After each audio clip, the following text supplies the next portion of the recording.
I'm going to curl the lashes now because I want to see things evolve as they're going. This is a very simple, make sure you've got a good solid pad in there. You don't want to have that pad accidentally fall out. You'll break your lashes. So I'm just going to get it right on there and touch the lid, and I'm going to hold that for 1, 2, 3. Okay, now I've got a good curl. Now before I go to the other one, this is a great trick. A lot of people say, well, I curl my lashes and then I do my mascara and everything falls back down. That's because you're using a washable mascara after you curl your lashes. Oh, interesting. I didn't know so that. What I found with this Maybelline, with the tiny little brush, it says waterproof, but you use so little, it'll come off with the first wipe of your makeup remover. But it will set the curl. The principle is this. If you had curly hair and you spent all that money on a blowout, would you go back and spray water on it? No. There you go. Washable mascara over a curled eyelash that wants to grow down is like spraying water on curly hair that's been straightened, if that makes sense. Yeah, good to know. So you can see that I've really set it. And not only that, I'm really seeing her eyes evolve. She could walk out right now and people would just think she looked glowing and beautiful. Who's that girl? Who's that girl? And so this is about accentuating the eyes. Now, I can show you a lot of techniques that'll make the eyes look beautiful, more open. As a woman gets older, she starts worrying about where to put the liner. It's not going like it did when I was 20. Basically, my suggestion would be either to use a very fine brush with a nice gel eyeliner. I'm going to use brown on her because I'm not going for anything blackish here. I think mascara should be the only thing black on her makeup today. I'm going to start with the brown gel eyeliner. And I'm just going to wiggle it on my hand a little bit because I don't want to just take it right out of the jar and try to get Which that a lot of people do. Yeah, right. Yeah. And then you end up with something that This is one of the things, ladies, that I love about makeup artists. They do put things on their hands. This is my and they palette. like to play around. That's where I put almost Yeah. everything before I put it on the skin. Okay, so look down, and I want to I like to do this as a makeup artist. I don't work on the eyes closed. They're always just looking down, because if you'll close for me, Dawn, look at the difference. Look how everything pinched together. When you look down, it's a beautiful, relaxed line. Now, when you're doing eyeliner, you always want to start from the outside in. Right where the lashes start, I'm going to lay a nice brown, almost like a little wedge right there in the corner. I'm not going to go all the way across. By not going all the way across, I'm honoring the shape of the eye. So you can see that it lifted the corner up. If I go all the way across, I'm back to where I started. Do you understand what I mean? Yeah. Okay, so now I'm going to do that to this side. And again, I'm just going to start at the outer corner, right where the lashes start. And I'm just going to bring that right into the center. And you see, now I've got her eyes are opening up at the outside corners. If I go all the way across, I've defeated the purpose. I've lost the effect of lift, you know? So, okay. Right. And this is a great daytime look, as opposed to if you were doing a nighttime look, that would be a different way of application. That's right, Dawn. And if I go into the corner of the eye and I go all the way across, but I still want that lift in the corner, I'm going to have to lift that outer line up higher. And that's a great thing. And maybe I can show you at the end how to just finish what we've done as a day look and then transition to an evening look. That would be kind of fun, right? Yeah, Let's do absolutely. something like that. Yeah, absolutely. Okay. I'm going to use these neutral colors on Dawn because I really think it's nice to do a beautiful eye where you don't really see a lot of what you've done. It kind of blends in and just kind of, I'm working with color tones that kind of match into the deeper tones in her hair color, also her brow color. So it has a unified effect. If you like to use color, and a lot of women do, can I just talk you into maybe using a colored pencil, say just behind the eyelashes? Maybe you're wearing a blue dress and you want to wear a little more blue eyeshadow. That's fine, but just keep it confined to the lash line. That would be my suggestion. I personally love these tones, these sort of earth tones, I'm going to start with my pale, almost vanilla. It really is just a matte shadow, and these are great as an eyeshadow base. They'll matte the lid down so that the colors you use on top will glide on more evenly. It just gives me, you can already see already opening it all up. Let's start with the matte, because this is the hard one. Yeah. This is the hard one. Okay. The thing you want to remember with your face, and I'll illustrate this on Dawn by pointing out, look straight ahead, by pointing out that as Dawn's got older, now I know her a long time, as she's gotten older, this has dropped, okay? Which is a natural thing that happens to everybody. Listen, yeah. Beauty is not age. Yeah. It's beautiful. Any age is beautiful. I just want to show you what you can do to open that up and soften that up just a little bit. Okay. And the best thing for that is matte shadow. I'm lifting the lid just a tiny bit. Don't go yanking it. Just lift it a tiny bit, and I'm just going to pop it right there. Just there. And you can see when she closes her eye where I put that. I prefer to just use the matte. The matte is your indelible area. In other words, it shows up no matter what else you do. Matte shows better than shine, okay? And they say, oh, just do the crease. No, I like it very specifically there. What I find really interesting, and I'm sure a lot of the viewers that are watching this, you know, I'm not closing my eyes while he does this. So you want to make sure... Would you close your eyes when you're putting on your makeup? How are you going to do that? You don't close your eyes and put on your makeup. Well, they close one and they leave one open. Which is actually not a good idea. Yeah. Because you want to get it even. You want to always check as you're doing it that your eyeshadow is blended. Now you can close so I can really show them how this shape is evolving. Mm-hmm. I'm blending that right over my eyeliner, getting that whole thing. And then one trick I like to do as a makeup artist is have my girls look straight up. Now you can see how far you can take it. You can see that you can actually blend that a little bit across. Now look straight ahead and show them how that looks. Now you see the difference? So again, look up. Now I'm going to blend this across.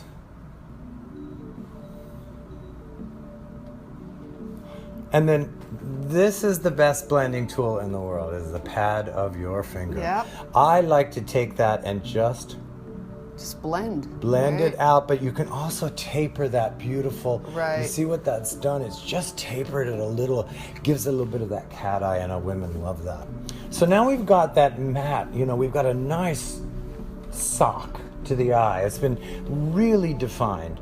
And what that does is, because it's matte, it doesn't reflect, it takes the eye in. Now I'm going to add a little of that same tone, but this has a little bit of reflective quality. And the reason that I like using this is because it goes on much smoother and much easier, right? It has a little pearl in it or a little iridescent, goes on much smoother and much easier than any of these matte shades will ever do. But I can further enhance. So if you'll look down for me, you can see it also really lasts. The matte shadows do crease, no matter what they say.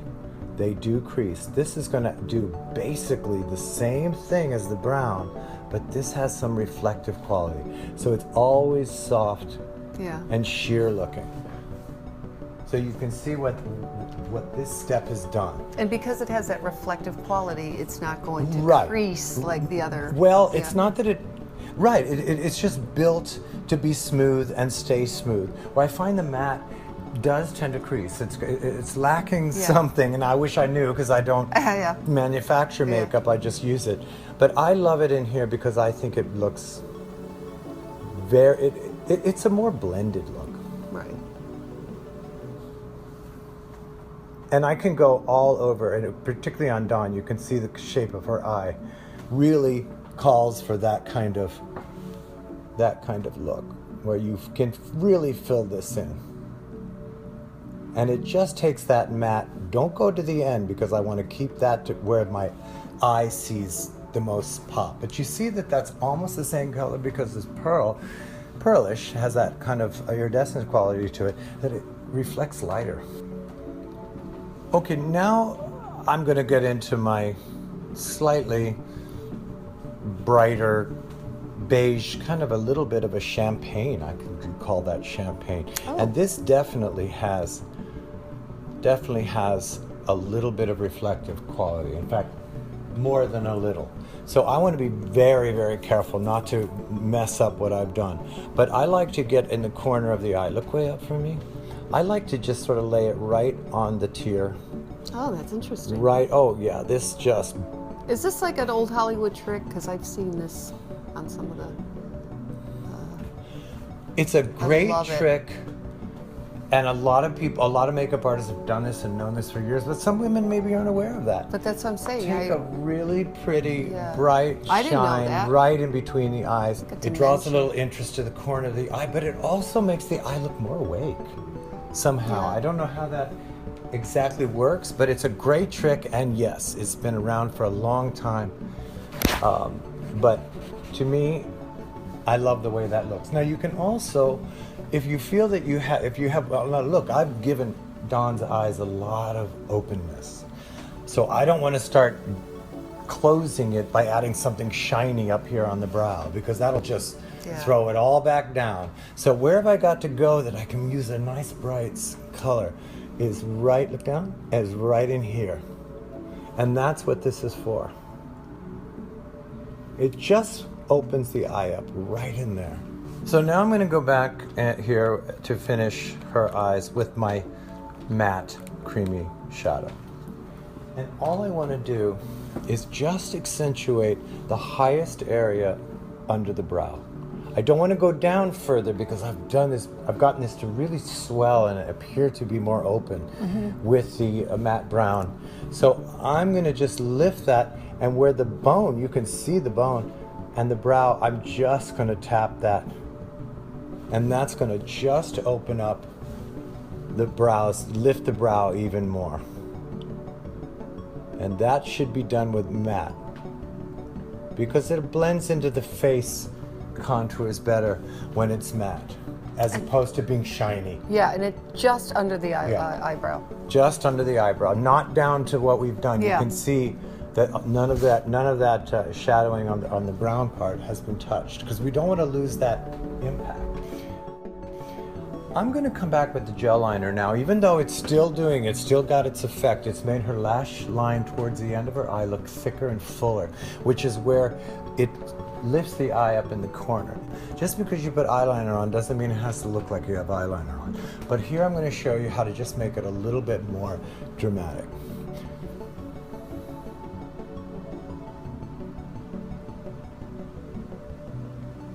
And you can see that I've just reinstated it. So now it is absolutely a liner. It hasn't been blended over with shadow, but it's already there. So this should be a really easy step, because you're really just look down, don't close. Look down.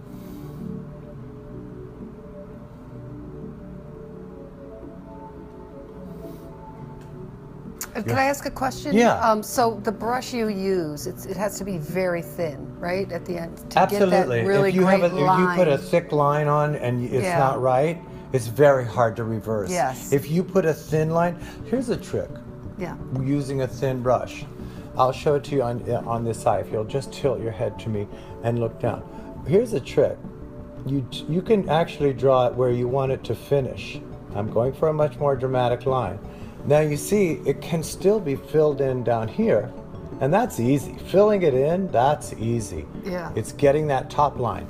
Don't try to do it from the base. If you're not good with it, because your eyelashes get in the way, right? Yeah. You're putting that liner on, and your eyelashes are making everything a train wreck. So go above. Drop that in like that, like so, and then all you have to do is fill in underneath. So we had a really soft day look going, there's no question. But I've gone and made something pretty dramatic here, you know. And Dawn does love to still look pretty glamorous, right? Like, don't hold back. Why are we holding back on the liner? So I gave you some pretty full glamour liner there. what's happened, there's two ways to look at this. Yeah. We need to balance it a tiny bit underneath, just to kind of balance a little bit under the eye. Now, in order to do that, you would never use anything as dark as a liner. Right, no, You never, would- never. you might go with a medium shade with a little bit of iridescent in it of an eyeshadow. So I'm going to go back to my palette. Our And beautiful you see our palette. beautiful palette, and as you can see, I have the matte brown. I'm not really, don't want to close the eye off, but I do want to define underneath just a little bit. So I'm going to take this beautiful brown with a little iridescent, and I'm going to start a little bit short of the end of her eye. Again, I don't want to close this off. And I'm just going to bring that around a little bit, not all the way to the inner corner either. A line per se, anything but really. If you do a soft shadow, look up for me, and just blend it, it just imitates how the lashes would create a shadow. Now, we have just a little bit of a space here with her eyelashes. So there, I do want to take my gel liner and just add a few little dots to just look like where the lashes aren't really growing on their own. That'll just fill that in.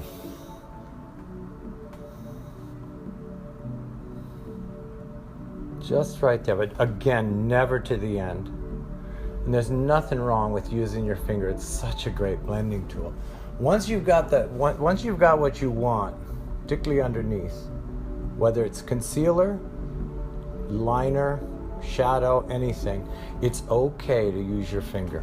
Yeah. That's where you want it to be the softest. It's The so lashes soft. kind of absorb all of this Yeah. monkey business we've done to the eyes, but the underneath really needs to look blended. When it comes to mascara, I like to start on the bottom lashes, and the reason for that is that if I do the tops and then I'll have to wait for that to dry before I can do the underneath. So a good makeup trick for makeup artists is to start underneath. That way, while it's drying, you can still work on the top lashes and you won't be spotting. Okay, look up for me. Now you just want to get right at the base. And again, I love this small brush because you can get right in the base. And just, the bottom lashes don't have to be spidery and thick or any kind of a heavy 80s look. Just get a nice little touch, and then take your eyebrow brush. This is very important. And just kind of soften that, brush that out. Okay, again, now on the other side, just rock that at the base. Just at the base. It's never putting mascara on the tips, only at the base. And why is that? Well, because you want it to look natural, but you want the effect. So I'm not saying don't use mascara underneath or use the one coat. You do it till it looks good. But one of the ways to keep it looking natural and blended and part of the scheme of the face is to use a little eyebrow brush. Even if you keep that separate, a dry.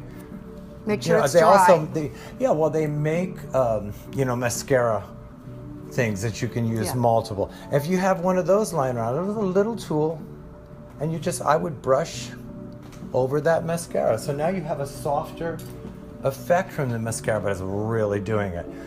Mainly because we laid that in with the shadow underneath. You see how it doubled the look of the lashes because it's emulating the shadow that the lashes would make if they were thicker. Great to know. Yeah. That's a great tip. So now for the uppers. This is always my favorite part. Is it really? And it's probably the model's least favorite. It's their favorite effect, but their least favorite part. I'm going to pull up, and I'm just going to rock and lift, rock and lift. You want to get that rock at the base